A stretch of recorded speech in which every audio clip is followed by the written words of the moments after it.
Hi, myself Vasan. Welcome to my channel, eBiday.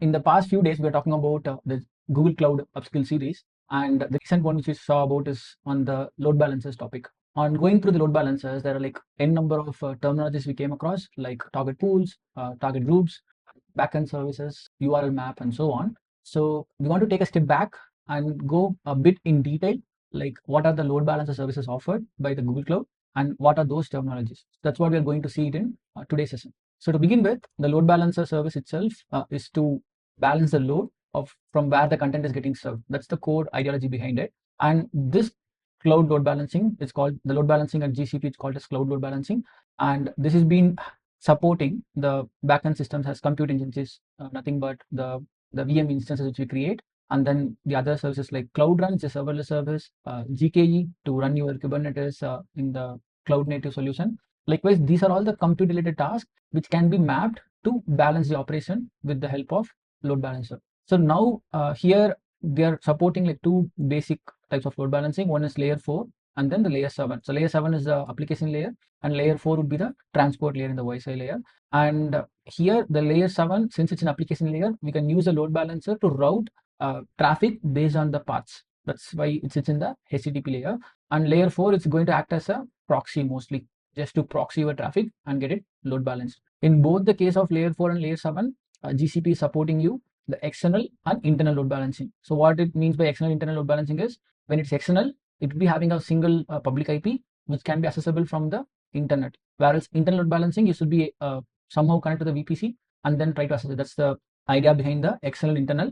And in terms of the load balancing wise, both the layer 7 and layers 4 supports the external and internal load balancing. We can also do global and regional load balancing, which is like you can map it to a content delivery network, and then by which you can enable to the global load balancing, and more details have been done. So now they're categorizing into two different major load balancers, which is application load balancers, which would be the layer 7, and then we have the network load balancer, which would be the layer 4, which we talked about. And both layer 7 and layer 4, the application and the network load balancers, it's supporting you the external and internal load balancing technique. Okay, so as you could see in the diagram, this is for application, for external, where the HTTPS is being done. So this is for internal, I believe. But in both the cases, it would be just the same backend, whichever we seen, it's been supported.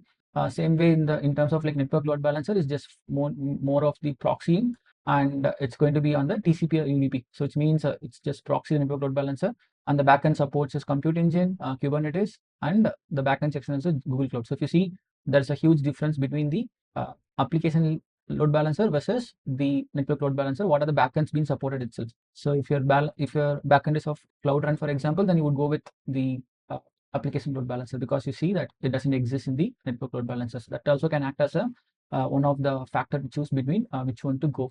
Okay, so again, if you go here, when to choosing a load balancer, as you see, if it's to deal with HTTP or HTTPS, and if the routing is based on any of the URL, those kind of requirement is there, then you will go with the application load balancer. If it is just for the proxying purpose, then you will go with the network load balancer. And in both the cases, supporting external, internal, and global and regional based load balancing is supported. Okay, so I will leave a link to the specific documentation to go through much detail about when to choose what type of load balancer, if you haven't get the glimpse of it yet. So now let's go for the terminologies we discussed, because we talked about VM instance, which was clear. Then in few places we created URL map, in few places we created the target pools and target groups, which was a bit overwhelming. So to understand this better, what we can do is, let's try to go through the architecture of load balancers, so that we know how the flow works for each load balancer. Once we understand the flow, then we can talk about the components, which component is solving what purpose. So if you see, let's take the external load balancer. Let's talk about the architectural overview here. And if you see, they already started talking about the terminologies like mode of operations and types and more on it. But if you scroll down here, this is the screen which we are more interested about it on when it comes to dealing with the load balancer. So this one is an architecture for external load balancer. And in the external load balancer, if you see, we are coming from the internet, which means like obviously like coming from the outside of VPC.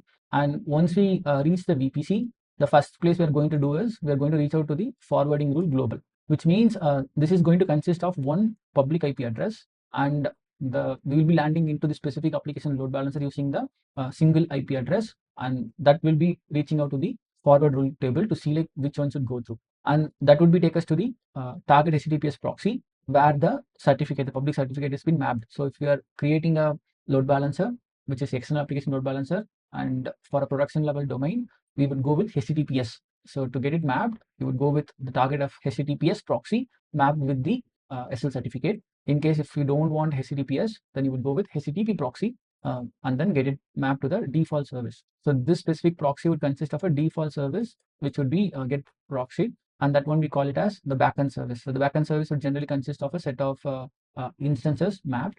Then since it's application load balancer, we talked about we can route based on the endpoint. Like if the endpoint is /images, it should go to cloud storage. So we can have certain criteria based on the URL. So that specific actions will be done using the URL map global. So we can say if the URL is this, take me to the specific backend service global, and this is going to take you to the specific either the target groups where the instances be getting created. Let me open the side by side for the network load balancer. Same way, let's take the architectural overview of external load balancer part. And if I open that, so what you see in the left side is the application load balancer external. The right side is the network load balancer external architectural part. So let's go a bit zoom into this because we already seen the external part. In the network load balancer, if you see again here we start with the internet because it's the network load balancer external type of load balancer we are seeing. So again network, and then it consists of the IP address, the public IP, which will take you to the forwarding rule.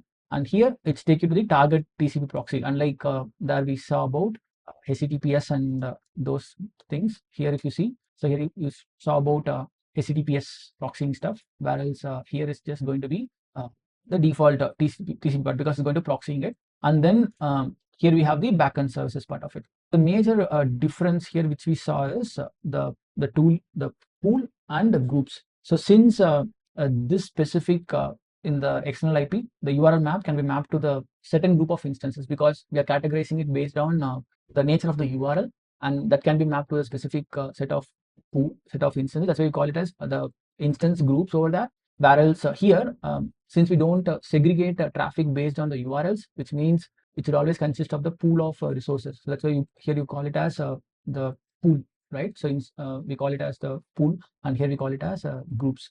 So that's a major understanding which I got, like why we call it as groups and why we call it as pools here. And in both the cases, you have the backend mapping. And the major key differentiation we could see here is that in the application load balancer, we have the URL mapping, which means we want to map it based on the specific path. Whereas in the network world, we are just going to do the specific proxying part where the URL mapping doesn't exist. So that's a major change we could see between the application versus the network load balancer. So once you go through this topic, and then if you go back and see our yesterday's video on the load balancer, that would completely make sense, like what steps we created. So yesterday we did like just following the instruction of like, okay, this command, this command, this command, but then going into detail of after understanding the concept, then we can relate like what it does. And both the load balancers supporting the health check, we could see in the diagram, we have seen the mapping of the health checks, and also we also saw about the firewall also been mapped. So you see the firewall global rules been mapped.